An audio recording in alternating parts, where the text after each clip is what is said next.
Good morning to all. Welcome to the TSN online classes. Today I am going to explain class 12 chemistry chapter number 2. The name of this chapter is solution. Then the first is what is solution?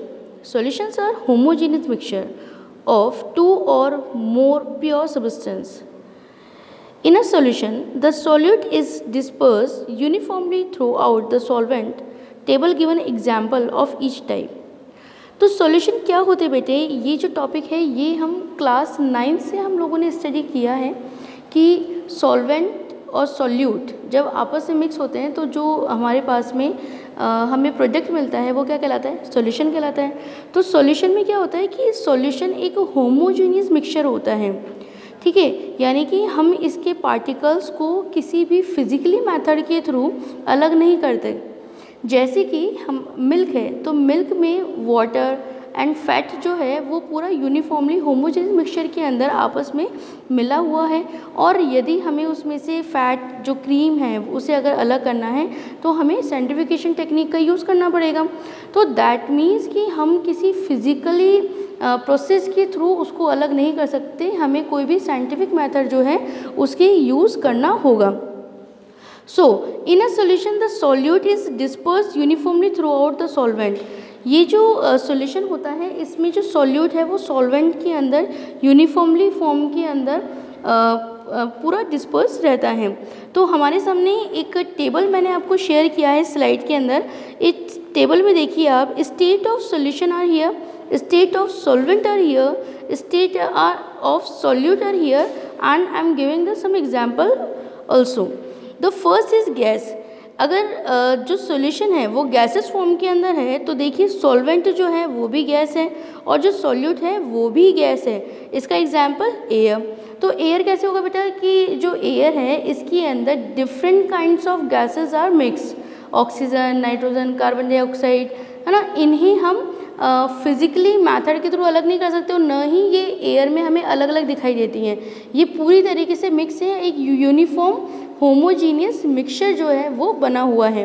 Now यदि liquid state of solution हम लोग लेते हैं तो उसमें state of solvent भी liquid है और स्टेट ऑफ सॉल्यूट जो है वो दो तरीके का हो सकता है, या तो लिक्विड के साथ गैस मिली हुई हो या लिक्विड के साथ लिक्विड हो. फॉर द एग्जाम्पल लिक्विड के साथ gas, example oxygen in water. We know very well कि जो वाटर है उसका फॉर्मूला क्या होता है, H2O, यानी हाइड्रोजन गैस जो है वो ऑक्सीजन गैस के साथ में मिली हुई है, ठीक है ना. लेकिन जब वाटर मॉलिक्यूल्स बन जाता है तब भी तो ऑक्सीजन उसके अंदर प्रेजेंट है, तो वो हमें अलग से तो नहीं दिखाई देती. So it is a best example of the liquid solution. ठीक ऐसे ही लिक्विड का लिक्विड में, जैसे एल्कोहल इन वाटर, वो भी हमें अलग से सेपरेट नहीं दिखाई देता.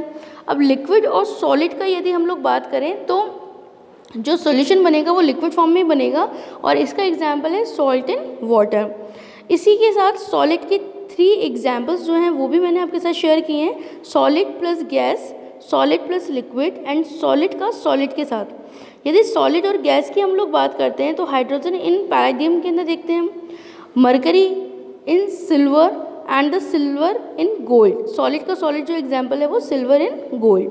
सो आई होप कि सॉल्यूशन वाला ये जो टॉपिक है ये आपको क्लियर हो गया होगा कि किस तरीके के सॉल्यूशन होते हैं, उनके अंदर सॉल्यूट और सॉल्वेंट कौन कौन से हो सकते हैं और उनके एग्जांपल्स भी हमने यहाँ पर स्टडी किया है. Now the next is how does a solution form. एक सॉल्यूशन बनता कैसे है.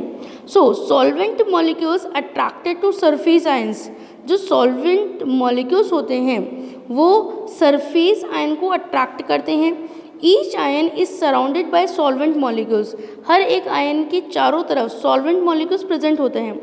Enthalpy change with each interaction broken और फर्म. हर बार जब भी कोई नया अणु बनता है या टूटता है उस वक्त एंथैल्पी चेंजेस होते हैं. If the solvent is water the ions are hydrate, the intermolecules forms here is ion dipole. The ions are solvated surrounded by solvent. If the solvent is water the ions are hydrate. तो यदि हम water के साथ solvent की बात करते हैं तो जो आयंस होंगे वो कैसे होंगे, हाइड्रेटेड होंगे, है ना, यानी उनके अंदर जो सॉल्यूशन बनने पर क्या हो रहा है कि वाटर तो प्रेजेंट हो ही रहा है उसके अंदर। तो यहाँ पर 3 स्टेप्स बताएं कि किस तरीके से कोई सॉल्यूशन बनता है। Now the next is how does a solution form. जो टॉपिक है उसको मैंने आपके साथ में डायग्रामेटिकली फॉर्म के अंदर भी शेयर किया है। देखिए जब फर्स्ट हमें कह रहा है कि solvent molecules attracted to surface ions, तो ये फर्स्ट डायग्राम इसको शो कर रहा है। Now the second is each ion is surrounded by solvent molecules, तो सेकंड डायग्राम इसको रेफर कर रहा है। एंड द थर्ड इज कि enthalpy changes with each interaction broken और फर्म, तो थर्ड डायग्राम जो है वो इस लाइंस को रिप्रेजेंट कर रहा है। Now the next is energy changes in solution. किसी भी सॉल्यूशन में एनर्जी किस तरीके से चेंज होती है। To determine the enthalpy change we divide the process into 3 step. यदि हम एंथैल्पी चेंजेस के प्रोसेस की स्टडी करना चाहें तो हमारे पास में 3 स्टेप्स हैं यहाँ पर, और इन 3 स्टेप्स के अंदर ही वो स्टडी की जा सकती है। फर्स्ट है सेपरेशन ऑफ सॉल्यूट पार्टिकल्स, कि सबसे पहले जो सॉलिड पार्टिकल्स है उसको सेपरेशन किया जाए, उसको अलग किया जाए। Separation of solvent particles to make holes, second जो सॉल्वेंट पार्टिकल्स है उसको अलग किया जाए।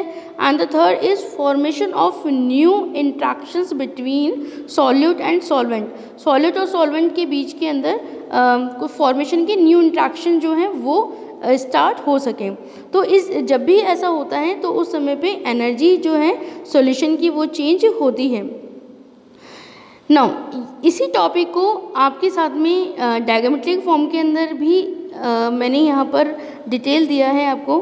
फर्स्ट के अंदर दिया है कि del H1 separation of solute molecules. तो फर्स्ट है कि सॉल्यूट मॉलिक्यूल्स को हमने अलग कर लिया है।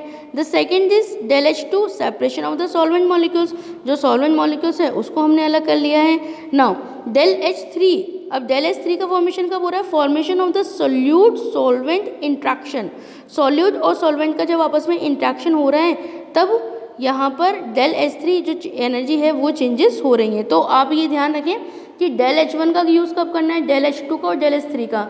ये जो तीनों एनर्जी के चेंजेस हो रहे हैं 3 अलग अलग जगह पे, ये हमें न्यूमेरिकल्स को सॉर्ट आउट करते वक्त बहुत ही हेल्पफुल होंगे। मतलब वहाँ पे जब न्यूमेरिकल को हम सॉर्ट आउट कर रहे हैं तो यदि एक क्वेश्चन के अंदर 2 या 3 टाइम्स एनर्जी चेंजेस हो रहा है और हमें कैलकुलेट करना है कि कितनी एनर्जी जो है वो चेंज हुई है, तो वहाँ पे डेल H1 हमें किसको लेना है, जब हम सॉल्यूट मॉलिक्यूल्स के बारे में बात करेंगे, सेपरेशन ऑफ सॉल्यूट मॉलिक्यूल्स, तो वो डेल H1 जाएगा।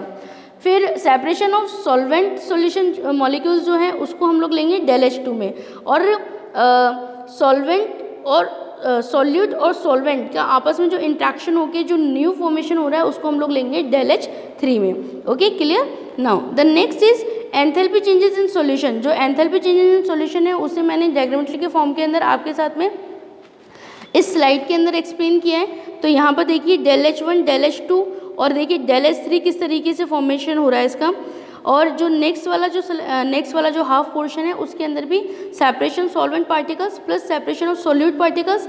नेक्स्ट और नीचे से स्टार्ट कर रहे हैं हम ना, सॉल्वेंट प्लस सॉल्यूट के साथ में चेंजेस हो रहा है, solvent plus separated solute particles, जो चेंजेस है वो डेल H1 होगा। फिर इससे ऊपर की तरफ जा रहा है देन डेल H2 होगा, और उसके बाद में सेपरेशन सॉलिड पार्टिकल से नीचे सॉल्यूशन पर आए हम लोग, तो इस changes is the del H3। Okay, और ये जो प्रोसेस जो होगा वो कौन सा है, फर्स्ट हाफ जो होगा वो एक्सोथर्मिक प्रोसेस होगा, और जो सेकंड पार्ट है उसमें एंडोथर्मिक जो प्रोसेस है वो कंप्लीट हो रहा है। Now the next is the intermolecular attractions that to hold molecules together in liquid and solid also play a central role in the formation of the solution.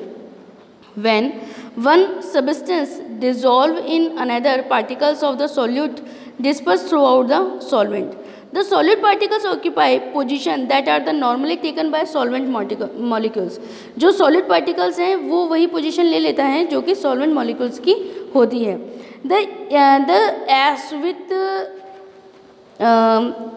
which a solute particles replace the solvent molecules depend on the relative strength of the 3 types of the interaction. जो changes हो रहे हैं कि भाई जो solid particles है वो solvent molecules की डिपेंडेंसी ले रहा है या उस पर उनके बीच में जो पार्टिकल्स हैं वो रिप्लेस हो रहे हैं। तो ये डिपेंड करता है 3 टाइप्स ऑफ इंट्रैक्शंस पे। ये कौन कौन से हैं? सॉल्वेंट इंट्रैक्शन, फर्स्ट है solvent interaction, the second is solute interaction and the third is solute interaction. Okay, बहुत अच्छे से ध्यान रहेगा। पहले हमने सॉल्वेंट ले लिया, solvent interaction, the second is solute interaction and the third is solvent and solute interaction. Okay, now the next is enthalpy changes during the dissolution. जब डिसोल्यूशन की बात करते हैं तो उस समय में जो एंथैल्पी चेंजेस हो रहे हैं उसको हम लोगों ने रिप्रेजेंट करा है एक फॉर्मूले के थ्रू कि del H solution is equal to del H1 plus del H2 plus del H3. The equation is an application of Hen's law. Hen's law, ये जो Hen's law है उसको ये इक्वेशन जो है वो रिप्रेजेंट कर रही है। The enthalpy of solution del H solution can be either positive और negative। जो del H जो हमारा कंक्लूटिव आएगा, जो हमारा आंसर आएगा, ये पॉजिटिव और नेगेटिव दोनों ही पार्ट में हो सकता है। तो ये देखिए कि अगर नेगेटिव के अंदर आपका आंसर आ रहा है after the numerical, if you have answer in a negative formation that this is a exothermic reaction, and if you have answer in a positive then it's represent this reaction is a endothermic reaction. तो बहुत clear cut रखना आप mind के अंदर कि del H solution जो है, जैसे हमने यहाँ पर MgSO4 का एग्जांपल लिया है, तो इसके अंदर जो एनर्जी है वो -91.2 किलोजूल पर मोल आ रही है। तो नेगेटिव आंसर होने की वजह से ये जो है वो एक्सोथर्मिक रिएक्शन कहलाएगी। और नेक्स्ट वाला हम लोगों ने लिया है NH4NO3 के साथ में, तो यहाँ पर 26.4 किलोजूल पर मोल आ रहा है। तो ये जो रिएक्शन होगी कैसी होगी? एंडोथर्मिक रिएक्शन होगी। Okay, now the next is if the solvent attraction is stronger than the solvent attraction and solute attraction, the solution process is the favorable और exothermic। ठीक है, अगर solvent attraction जो है, यानी कि जो लास्ट वाला जो हमारा रिजल्ट आ रहा था ना, solvent attraction जो है वो बहुत ज़्यादा स्ट्रॉन्ग हो बशर्ते solvent और solute attraction के, दैट इज रिप्रेजेंट कि ये प्रोसेस जो होगा वो एक्सोधर्मिक होगा।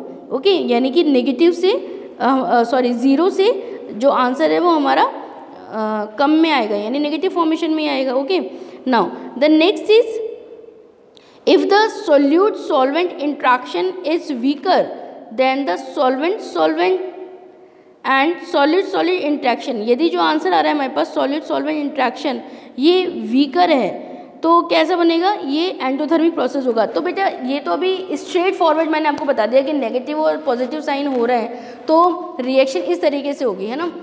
आपसे क्वेश्चन जो है वो अपोजिट वे के अंदर भी पूछा जा सकता है कि if the reaction is a exothermic reaction या सॉल्वेंट जो इंट्रैक्शन है is a weaker.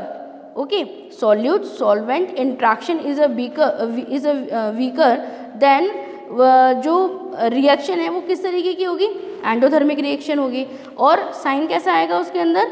Of course positive आएगा। ठीक है ना। तो इससे आपके अपोजिट क्वेश्चन भी इन दोनों स्लाइड से जो है वो फॉर्मेट हो सकते हैं। 3 स्लाइड से यहाँ पे 8, 9, 10 जो स्लाइड्स हैं उसके ऊपर आपके इंटरनली क्वेश्चन काफ़ी अच्छे पुटअप हो रहे हैं, तो आप अच्छे से इनकी तैयारी करें। Types of solution topic I will be explain to you in the second part of this chapter. Okay, thank you very much.